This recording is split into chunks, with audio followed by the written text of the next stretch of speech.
Tamatha Paul. Thanks, Mr. Speaker.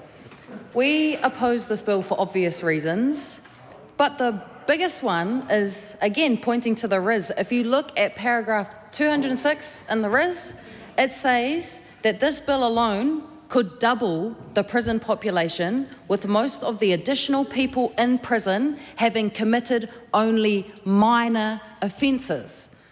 And one of the problems that this bill is trying to address is that the use of imprisonment over time has reduced. And there's a reason for that, and that is because imprisonment doesn't work. Prisons do not reduce offending, prisons do not rehabilitate, and prisons do not make our communities any safer. So the idea that prescribing longer and harsher sentences for people who have committed crimes is absolutely false and will not lead to any good outcomes that this bill purports to be about. Prisons don't reduce offending, they just simply shift the problem elsewhere. Someone who has harmed, or would you rather that they take it out on prison guards or on each other? Because it simply is shifting the issue. It's not addressing the harm that happens in the first place. Second point, prisons don't rehabilitate. If you look at the Justice Sector Long-Term Insights briefing, it says that rehabilitation, even in its best form, has a success rate of 7 to 15%. Prisons don't rehabilitate because prisons aren't therapeutic environments that are able to rehabilitate people in the first place. And thirdly, prisons don't make our communities any safer. 99% of the people in prison are going to come back out into the community at some point. And what have they learnt during that time in prison? They've learnt that violence is an acceptable tool to use to get what you want. So prisons, the reason that judges don't use imprisonment as a tool as much as they used to is because they've read the research, they've read the evidence, and they've seen that prison does not get the outcomes that that side of the house thinks it does. And if the core purpose of our justice system is punishment and retribution, which is the ideological basis of this bill, we will never ever break cycles of harm. Now on to judicial discretion. Judges need flexibility, not rigidity.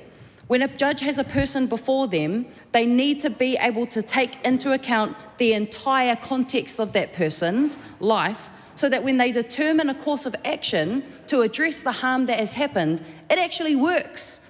But this bill completely restricts judges' discretion, so does the Three Strikes Bill, so does removing the Section 27 report funding.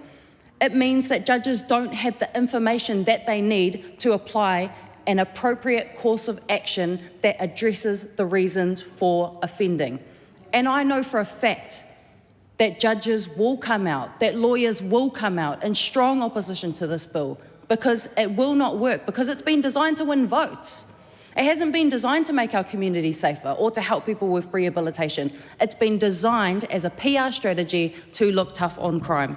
Now, the final thing that I want to point out about this bill is it makes a number of false assumptions about the decision-making process when someone decides to commit a crime.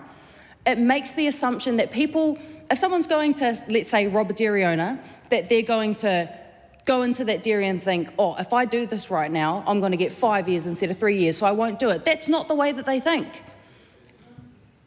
But this bill makes no attempts to understand the reasons and nature for offending or to address that. Because again, it is designed, it's a populist policy that has been designed to win votes as opposed to actually address offending. If we have a justice system that is based on retribution, it creates endless cycles of violence. And the last point that I want to make is I want to bring up a quote that we all know. An eye for an eye makes the world go blind. This policy has been designed to further punish people and to win votes as opposed to addressing the reasons for offending in the first place. It is not a service to victims. Locking people up in prison for longer amounts of time and making certainty of imprisonment is not a service to victims at all, and that's why we won't support this bill.